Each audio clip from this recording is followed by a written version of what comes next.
Okay, everybody, welcome again to the largest mathematics meeting in the world.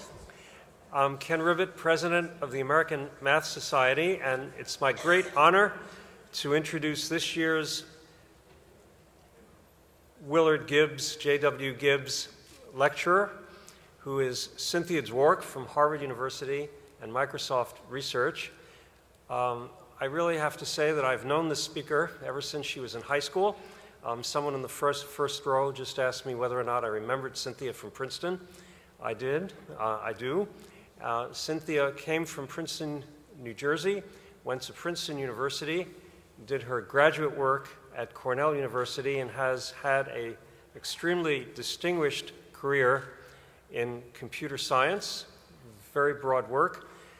She is the recipient of a very large number of honors and awards, including most recently, the 2017 Gödel Prize that was awarded to her and her co-workers for her work on differential privacy.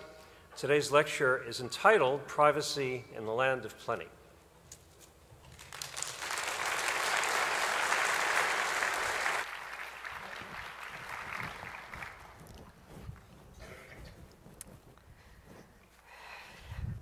Good evening. It's a pleasure to be here.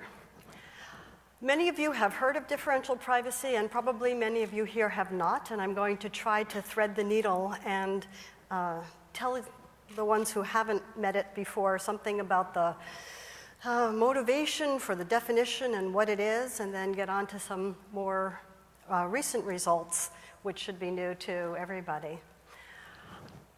The general problem that we set out to address in about 2000-ish, 2001, is that of privacy-preserving data analysis.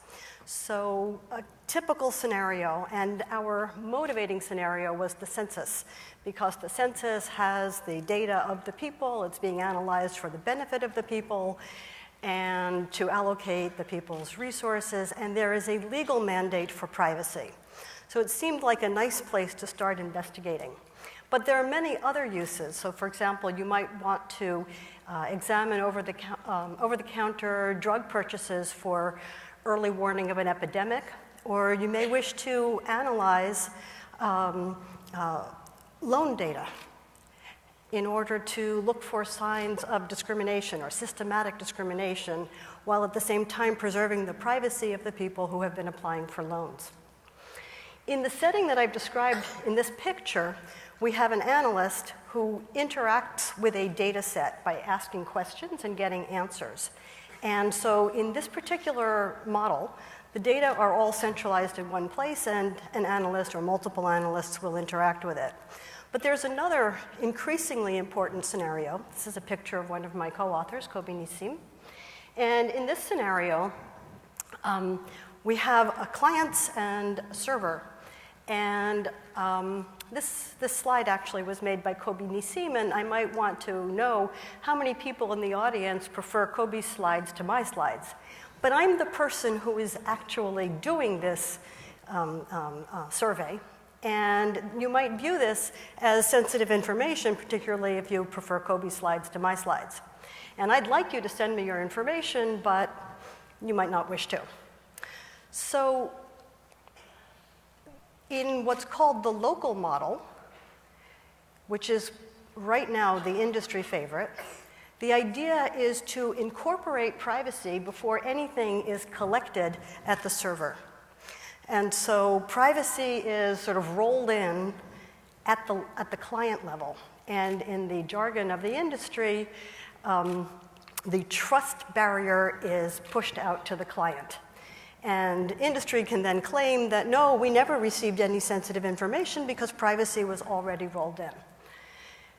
This is the model that's being used right now by Apple in iOS 10 and in the Sierra operating system on your Macs, and the model that's being used by Google in the Chrome browser, and now by Microsoft in Windows telemetry. So it's definitely worth saying something about it. So here's the general outline. I'm going to give you the definition and describe some of the properties of differential privacy. I'll give you an example in the local model. And then I'm going to switch to a more mathematical and less algorithmic view of things, perhaps, looking at different flavors of differential privacy and how to achieve them. And if time permits, I want to say something about a different area that differential privacy has affected, which is the study of fairness in classification algorithms. Okay, so here we have a database, and my co-author, Adam Smith, is in the database, and we want to give Adam privacy, and we want to let the analyst analyze the data. So the question that we have to ask ourselves is, what is the kind of promise that we need to be able to make to Adam in order to make him comfortable, reasonably, rationally comfortable, with allowing his data to be used as part of this analysis? So one way of thinking about it is to say to him, look, nothing is going to be learned that's really just about you. And a way that we can formalize this is to say, we would actually learn the same things, essentially with the same probabilities, if we replace you by some other random member of the population. And this is my co-author, Frank McSherry. So if the same things would be learned, even if we took Adam out and replaced him with Frank or some other really random member of the population, then in some sense what's being learned isn't about Adam, it's facts about the population as a whole. And that feels like a nice privacy guarantee. At least it sort of separates what's learned about Adam from what's learned about the population. This is also a notion of stability of an algorithm, that you learn the same things even if you change the data slightly. And for those of you who know something about machine learning, you know that stability is essential if your results are going to generalize beyond your data set to the population from which you have drawn your data set. So this is the English language definition of differential privacy. It says that the outcome of any analysis is essentially equally likely, independent of whether an individual joins or refrains from joining the data set. And the probability space here is not over the choice of the data, but rather over coin flips that are made by the algorithm. In other words, things that we, the good guys, control.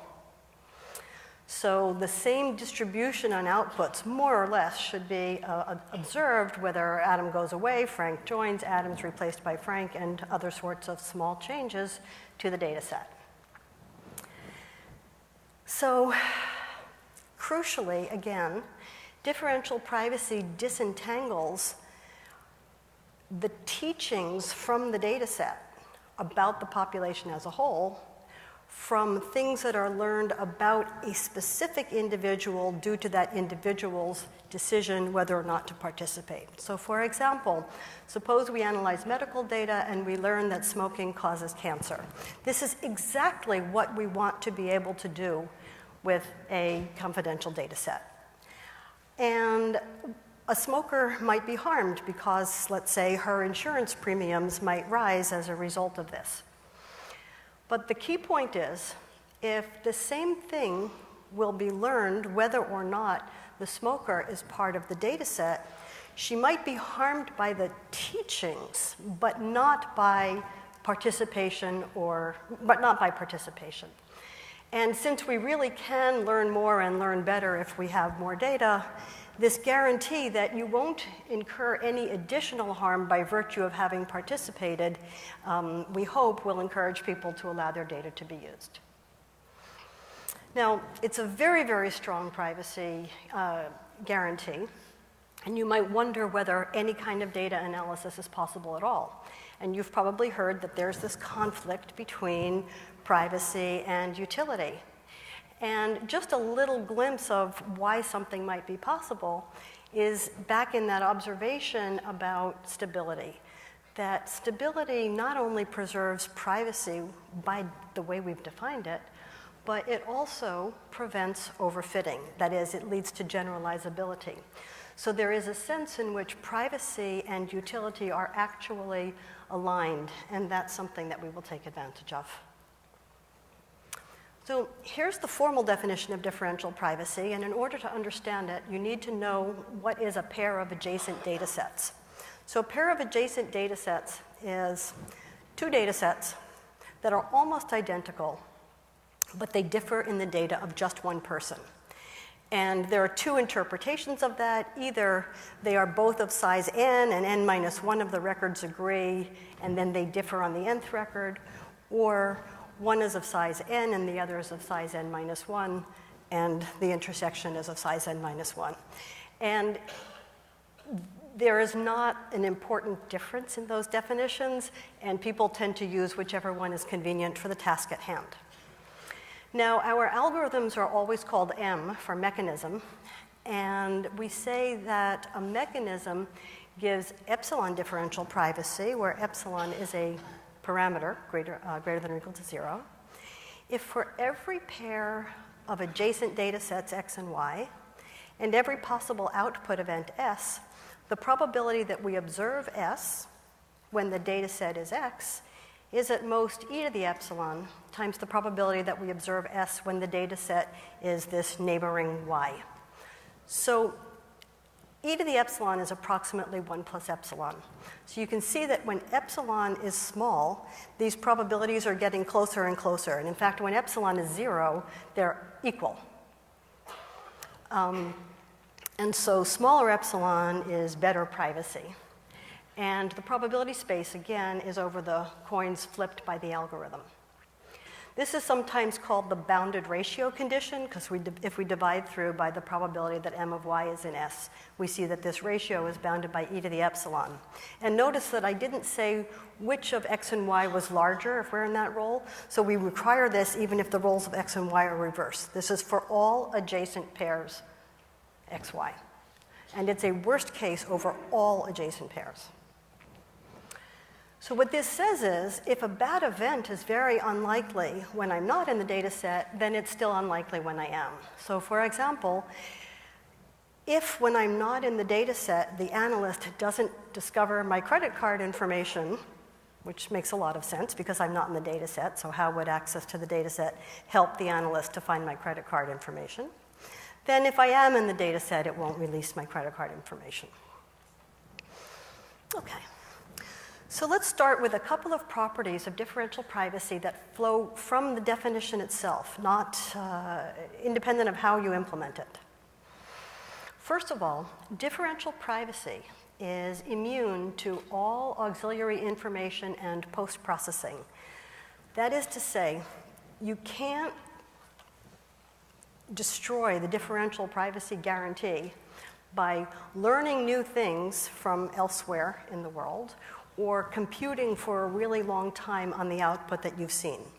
Once the algorithm has done its thing, the privacy loss is fixed, and that's that. If you're happy with epsilon differential privacy and you're filling in a survey about your family and you have a family of size 4, should you be happy about entering the data of your own family, your whole family here? Well, differential privacy automatically yields group privacy. So the privacy for your family as a whole, like take out or add a family of the same size, will be 4 epsilon. And you can make a decision about that. Critically, we can understand the behavior of differentially private algorithms under composition. So nobody wants to just carry out one computation or even one analysis on a data set. They want to do a ton of things on this data set. And in fact, they say, hey, I spent all this money collecting all this data. I want to use it a whole lot. Now, we know that basically, if we release too many statistics too accurately, it will completely destroy the privacy of the data. Differential privacy lets us understand how privacy losses accumulate and know when we have to stop releasing statistics from this. So we can bound the cumulative privacy loss over multiple analyses, and differential privacy is unique in this regard. Other privacy technologies don't have any kind of composition theorems that give you anything. Just as a headline, at worst, the epsilons will add up.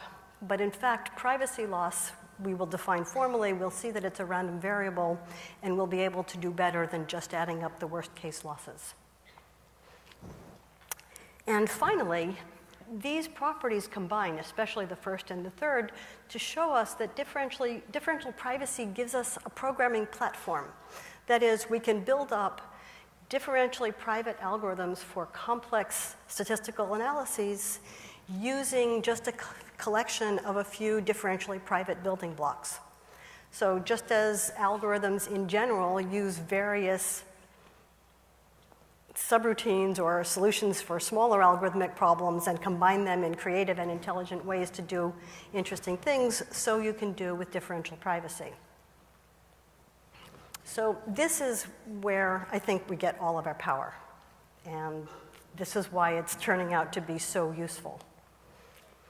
So just a remark, differentially private algorithms must be randomized. And the proof of this is by a simple so-called hybrid argument.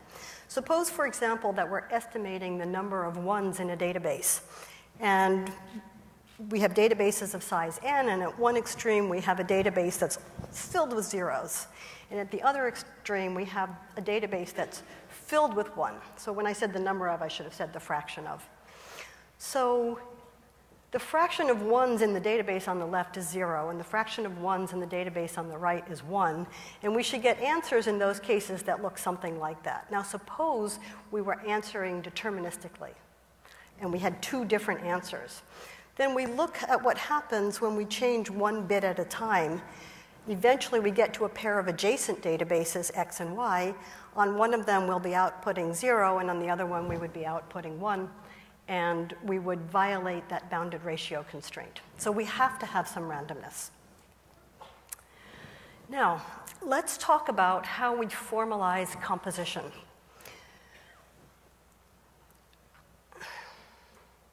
We're going to have 2 players. We have an adversary and the sort of static player. The static player in blue is just going to flip a coin once to choose a bit B. B, once it's chosen, will stay fixed forever. But it is chosen at the beginning of the game randomly so that the adversary does not know what it is. And you can think of the adversary's goal in the process that I'm about to describe as trying to figure out what is the value of the bit B. So the adversary gets a lot of flexibility. It can choose a first pair of adjacent databases, x10 and x11, and a differentially private mechanism M1, and it sends those 3 things over to the static player, and the static player responds with a run of mechanism M1 on x1b. Remember, B was fixed by its coin flip early on. Then based on that, so adaptively, based on what it has seen, the adversary chooses a new pair of databases and a new mechanism. The new pair of databases could be the same as the old one, but it doesn't have to be. They just have to be adjacent. And then the static player responds with M2 of x2 sub B. And this goes back and forth. Every time, though, it's always answering either with the 0 version or the 1 version, never a mix. So you could think of this, for example, as B equals 0 is the case of the real world. And the other B equals 1 is the case in which Bob's data have been deleted from the data from the real world. Okay. Good. Now, the privacy loss random variable. We have our randomized algorithm M, we have our database X, and we run M on X. And if we have a fixed pair X and Y, what is the privacy loss that we incur when we see an observation C that is drawn in this way? It's defined to be the natural log of this ratio. So in epsilon differentially private algorithms, the magnitude by definition is always going to be bounded by epsilon. That's that bounded ratio condition. So what that says is, remember that the adversary's goal in the previous slide was to guess the bit B?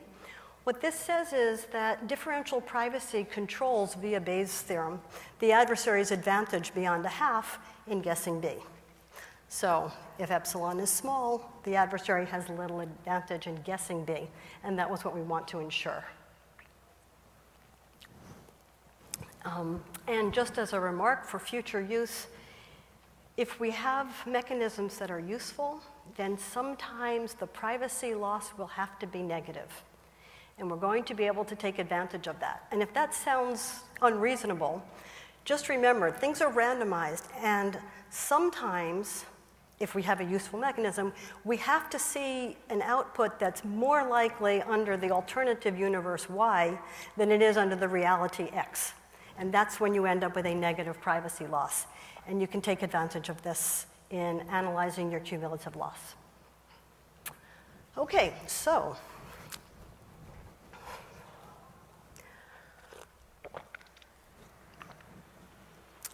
we have our algorithms, and they sort of blur. They're using randomness, and they're going to sort of blur reality a little bit. So if they give exactly the right answers, would they be doing something that's more truthful or less truthful? Well, we come to property 5, which is this generalizability that I've been alluding to since the beginning of the lecture.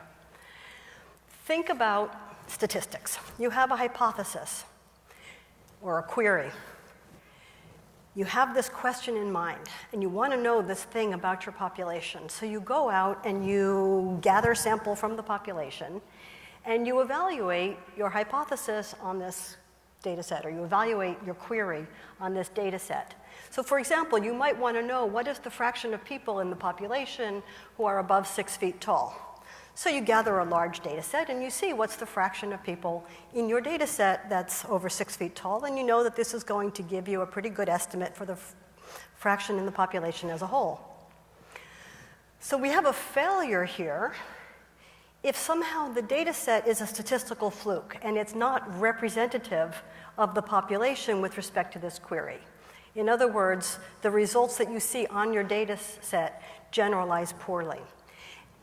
And you know that statistics works.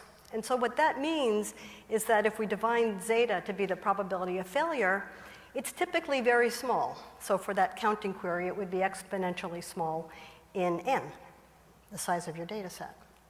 Statistics works. Most of the time, you can generalize. Now, let's look at something that's very much not kosher. This is called data exploration or data dredging.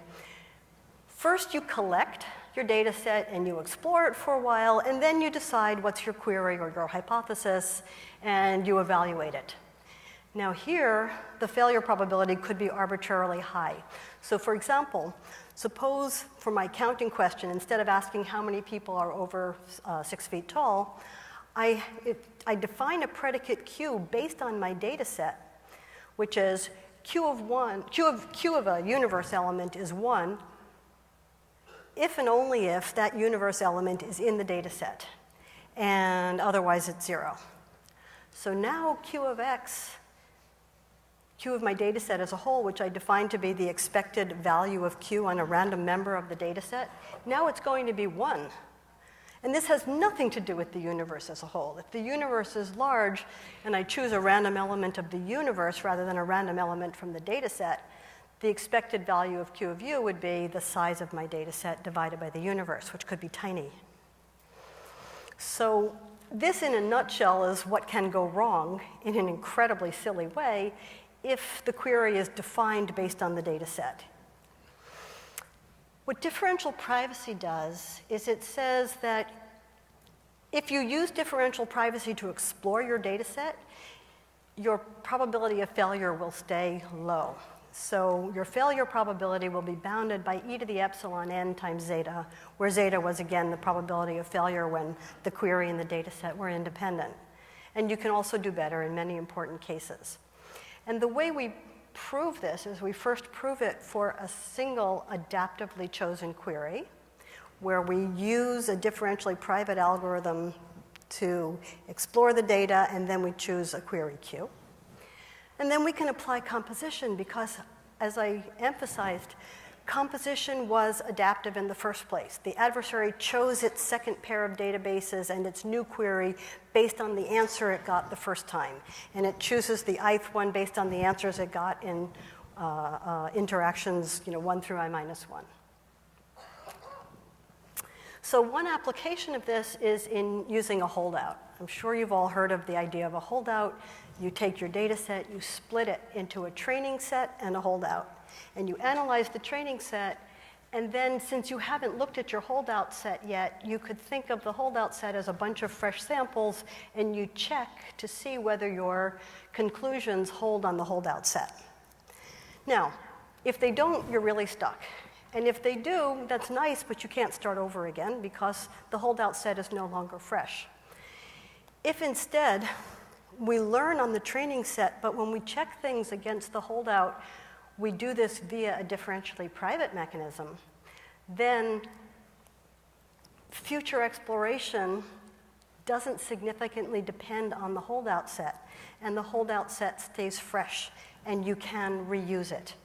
And the proof is a simple picture, given what you know. When you look at this split into holdout and training, think of the training data as being part of the algorithm of an adversary. And think of the holdout set as being the database. And Property 5 tells us that the adversary can't find a query for which the database is not representative. And that's the whole proof. Okay, so let's look now at an example in the local model. This is an algorithm that is being used for telemetry in Windows. First, we'll use a very simple version. Randomized response is a technique that was developed in 1965 by Stanley Warner to allow people to answer questions about embarrassing or even illegal behavior. This is a variant on randomized response that is epsilon differentially private. So let's start with the case where an individual I's data is either 0 or 1. So the algorithm is as follows. It's going to report to the to the center, the server, 1 with probability 1 over e to the epsilon plus 1 plus either 0 if xi is 0 or plus e to the epsilon minus 1 over e to the epsilon plus 1 and 0 otherwise. And that's what gets sent to the data collector. So the proof of differential privacy for this is really simple. First of all, if you look at the probabilities of sending a 1, you can just see that if the, you can sort of see from this picture, if your input is 0 versus if your input is 1, you just have the ratio that's in the numerator, e to the epsilon. And because these are broken out as alpha and 1 minus alpha, the same argument shows that the probability that you send to 0 is, the ratio of the probabilities that you send to 0 is bounded by e to the epsilon. And using now your knowledge of the total number of reports that were received, that's capital N, and this simple equation, you can actually calculate, estimate N1, the number of ones that were reported. Or you can determine the mean by dividing through by capital N. And that algorithm is actually optimal by a result of Ducci and Wainwright and Jordan and Wainwright. Now, this algorithm and its proof generalize again to finding means when you have, instead of values in 0, 1, 0 up to some m. Same proof. And instead of just multiplying by xi, we're now multiplying by xi over m. And the job at the server is computed this way. And just to give you a sense of the error, if we're looking at the estimated mean, think of the 0, 1 case, the error looks like about 1 over the square root of n, which is roughly the sampling error. And Ding, Kulkarni, and Yochanan also generalized this to low communication histograms. So histograms and contingency tables are sort of the workhorse of official statistics. In the histogram query, you've taken the space of possible individuals, the universe, and you've partitioned it into some number k of cells. And each person's data lives in one of the cells. And the question is how many people are living in each of the different cells. So the cells might be ranges of income, and the cells are disjoint. So there are k possible bins. And in order to solve this with relatively low communication, in advance, each user is assigned to some d randomly chosen bins from among the k, chosen without replacement. And then at collection time, what essentially is going on is that the user, for each of its only d, not all k bins, is participating in a randomized response on the bit that says whether their values are in those d cells, so one for each of them. But this is done now with a privacy parameter of epsilon over 2, so a more stringent privacy requirement, but not epsilon over d, even though it's answering d queries, just epsilon over 2.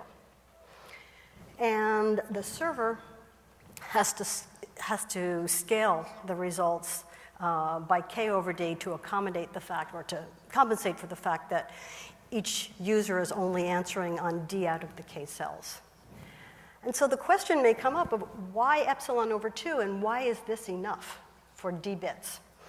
And the answer intuitively is that if this person were removed and replaced by somebody else, at most 2 of the k cell counts will change. And then, of course, at most 2 of their d could possibly change. And that's just some intuition for that. And they show that the error of this is L infinity norm of the error for the vector of all k answers is on the order of, again, 1 over square root n. Okay, so again, it looks something like the sampling error. Okay, so now we're going to move to the centralized case. First, we'll start with a canonical algorithm, which is called the Laplace mechanism. So here's the Laplace distribution. It has a standard with parameter b in this case. So, okay. So what you do when you want to compute f of x for a real valued function f is, in a private way, is you compute f of x and you take a draw from the Laplace distribution centered at 0 with parameter delta f over epsilon. So this parameter is controlling how spread out or how peaked the distribution is. Delta f is the sensitivity of the function. For now, just assume this is absolute value. Think about this as the maximum that any one person's data can possibly affect the outcome, because it's the maximum over all pairs of data sets that differ in just the data of one person of f of x minus f of y absolute value. So intuitively, if my choosing to join the data set could swing the output of f by a whole lot, I'll want a very fat and spread out distribution on noise to hide my presence or absence. And so delta f is in the numerator, and so the right things are going on. Fat delta f means fatter noise. Also, epsilon's our privacy parameter. Very good privacy is very small epsilon. That means, again, that because epsilon is in the denominator, that the noise will be spread out. And so if we're more relaxed about the privacy and epsilon can be larger, then the noise can be more peaked. So this is the algorithm. The proof basically boils down to this one equation. And if we look now at the histogram, the sensitivity of the histogram query is only 2, because if I move someone from one cell to another, I can change only 2 cells, and the counts in each cell change by at most 1 each, and that adds up to 2. And so I have constant sensitivity. So for a constant epsilon, I'm adding noise that's scaled to a constant rather than noise that's scaled to the standard deviation square root of n, or 1 over square root of n. So this is dramatically better. We're getting privacy for free because we're adding noise that's way, way, way, way, way, way, way less than the sampling error. Now, This argument will also tell us, with a little bit of thought, that if we're going to answer k arbitrary, independent, let's say, counting queries, the sensitivity could be as large as k. And so we would have to add noise that looks something like k times epsilon.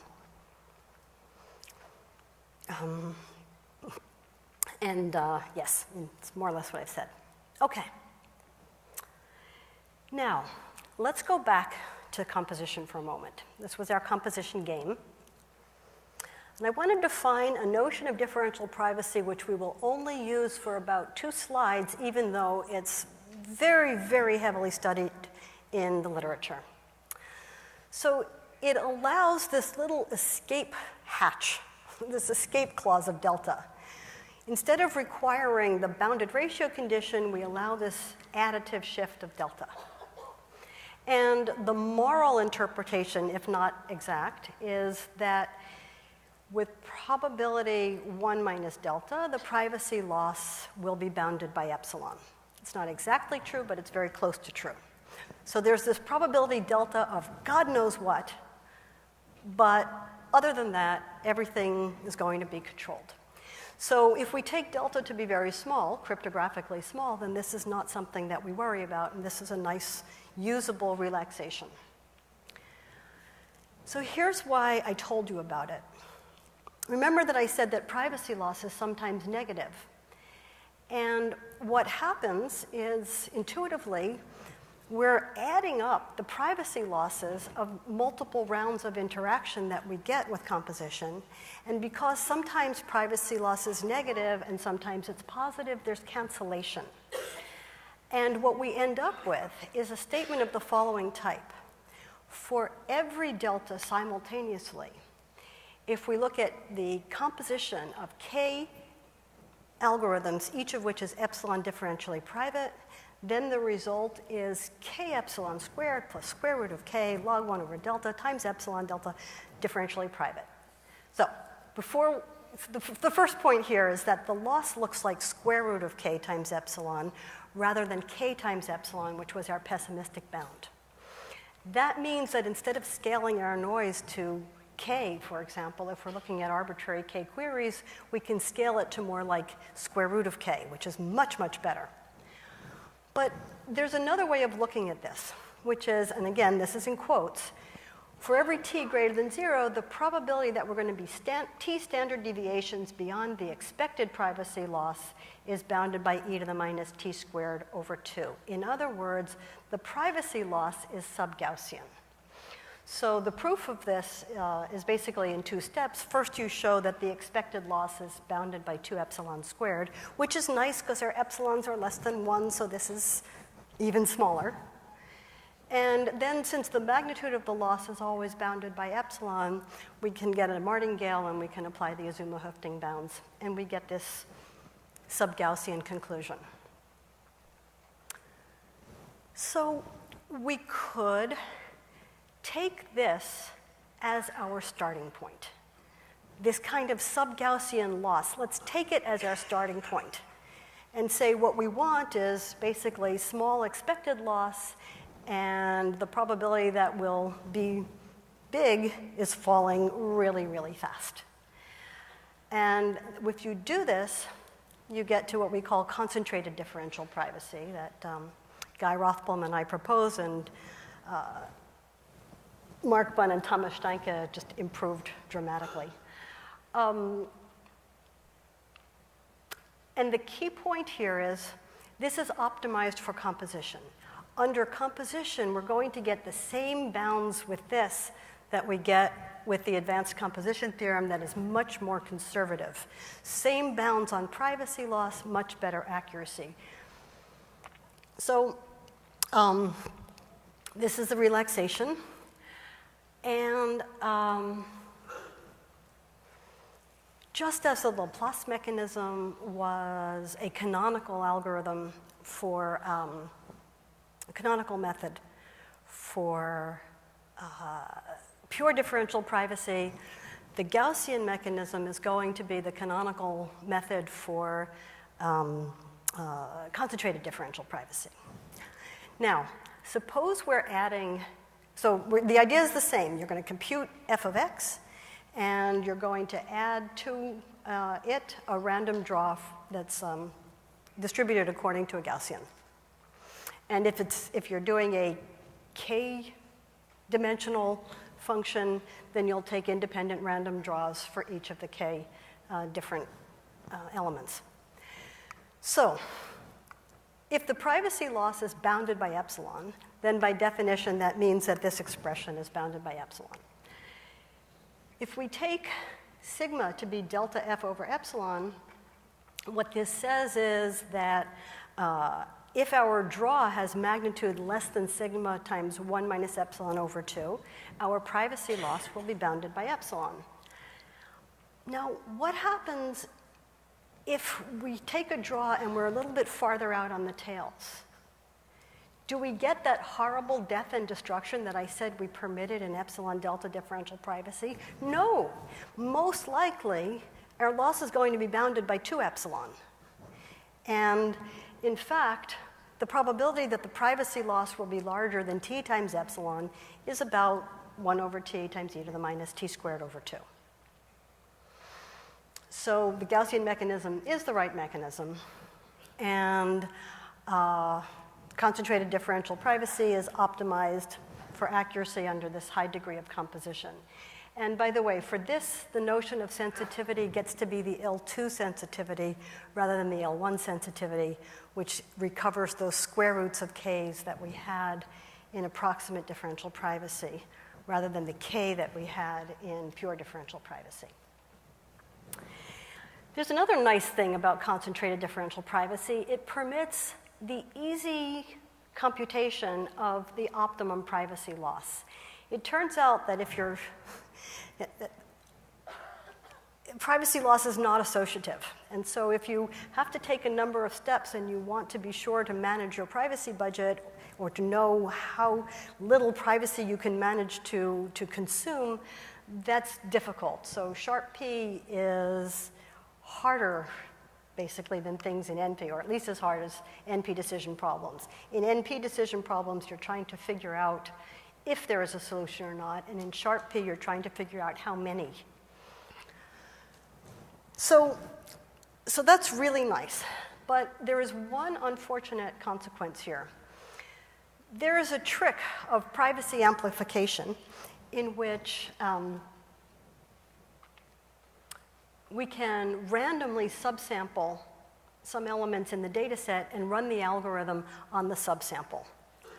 And very roughly, if you choose a subsample that is a p fraction of the data set, then the result, so p is less than 1, the result will only consume p epsilon, not a full epsilon.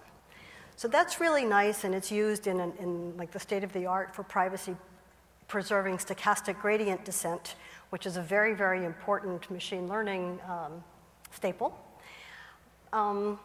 And concentrated differential privacy just doesn't benefit from the subsampling. So we've defined a new notion, which we call truncated concentrated differential privacy, which basically relaxes the strict requirement on the higher order moments of the privacy loss random variable that we have when we require a sub-Gaussian privacy loss.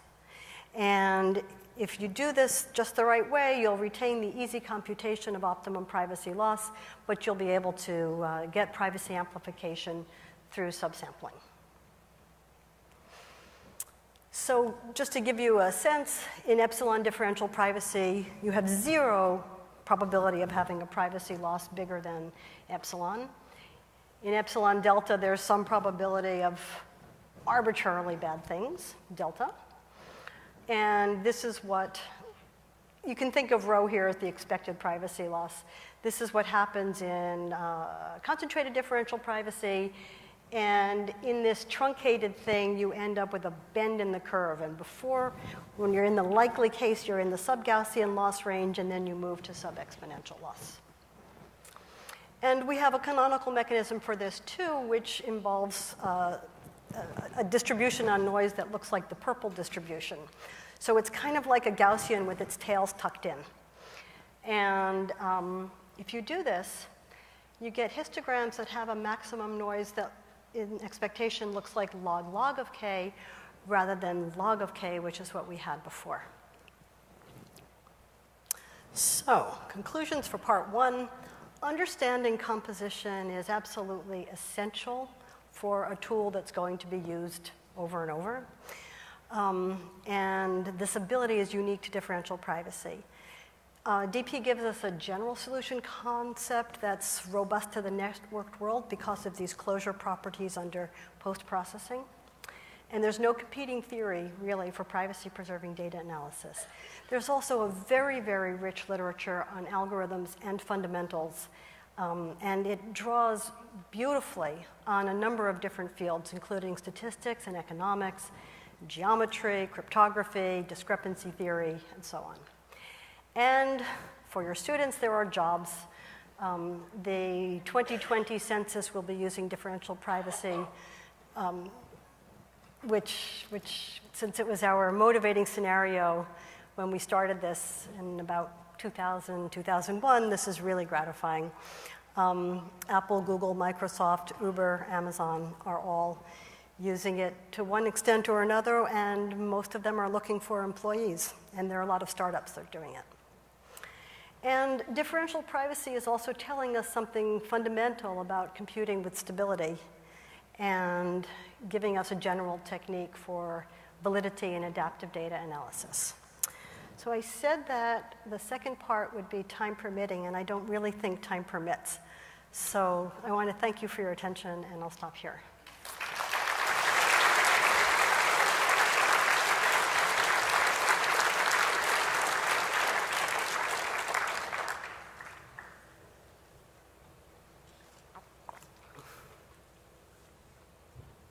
Thank you very much. We have some time for questions if people would like to ask questions, but the one rule is that to ask a question, you need to come to one of the microphones so everyone can hear the question.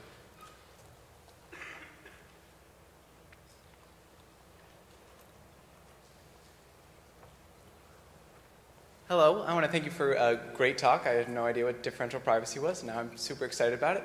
You say that understanding composition is essential and is unique to differential privacy. Is it unique because we don't have any other methods, or can you prove that it is in fact unique? So I can't prove that no one will come up with another definition of privacy, although it is interesting, and it's an interesting conjecture, if we write down certain desiderata, like satisfying these various properties, will we end up necessarily with differential privacy or something very close to it? I suspect probably, but there are various other techniques that are known to fail under composition, where once you do composition, you get no useful guarantees. Awesome, thank you. Yeah.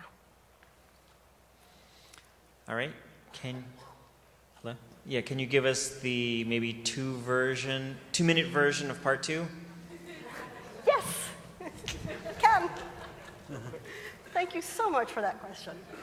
So, I will keep it short, I promise. But basically, as algorithms are reaching increasingly into our lives, there's a tremendous amount of concern about whether these algorithms are fair. And a number of years ago, I began to think about precisely this question: what does it mean for algorithms to be fair? And in order to try to get somewhere with this, I focused on specifically classification algorithms. So should you or should you not get the loan? Or what are the terms of the loan? Or are you going to be admitted to school? Or what about a situation, say, like LinkedIn, where it's not even clear who the candidate pool is, and so all the laws that say that candidates have to be treated a certain way and in certain fair ways, what do they actually mean in this setting? And together with my colleagues, Hart, Patassi, Reingold, and Zemmel, we sort of set about trying to come up with a theory for this. And with a background in cryptography that also sort of drove the way we approached privacy, we sort of sat down and said, okay, what are the goals of the adversary? What's the adversary trying to do? And we came up with this list of goals, and then we started looking at possible solutions and saw how they interacted with, which ones could be ruled out as failing to prevent these bad activities. And we started to develop a theory. And the bottom line of our approach is that while a lot of fairness notions are things like group fairness, so the demographics of the set of people that you accept to your university should look like the demographics of the population as a whole. We instead settled more on an individual notion of fairness, which says that similar people should be treated similarly. And there's some very nice math that comes out of it, but the question of determining who is similar to whom is, of course, huge and problematic. And there's now a very lively and interesting literature on these fairness questions, and I would have given you a little bit of an introduction to that. Hi. I don't quite understand how condition 1 and condition 3 are compatible with each other. On the one hand, you're saying no further analysis can reveal individual information, but then you have, well, what about composition where we lose privacy? So what we could do is, suppose we were able to set a bound on what the cumulative privacy loss is considered acceptable. So for example, I think maybe the Undersecretary of Commerce will end up setting this bound for the census. And then what you do is you ensure that with our tools to evaluate cumulative loss, you don't exceed that bound. And that means that you're sort of driving down the loss for each of the constituent parts so that cumulatively you don't go past that level. So you get the privacy and the composition. I guess, well, just very briefly, right. So I thought property 1 was a promise that no additional analysis would degrade. I see what you're saying. Okay, so I said post-processing. And what I said, although I didn't spend a long time explaining, is that so let's look at the first thing. Let's say you have fixed a pair of adjacent databases. You may actually know both of them, and all you want to do is figure out which one is the real one. And I do some computation, I release the result. So the simplest case, you go off and you just compute and compute and compute and compute. And I'm saying the guarantee that I made is completely immune to this extra computing. In addition, so this extra computing, I said you went off. You didn't access the database again, you went off and you computed. Similarly, if you get more information about the people who are in the data set, in some sense, that may help you. I'm sorry, even if you get more information about the people in the data set, but not from looking at the data set, but from elsewhere, it still won't help you figure out which of the two data sets I computed on. So that's the sense in which it's immune to all post-processing and future information. But if I gave you more information drawn directly from the data set, then of course it would start to erode your inability, or would increase your ability to figure out which was the data set. Thanks. Yeah. So thank you for the wonderful lecture.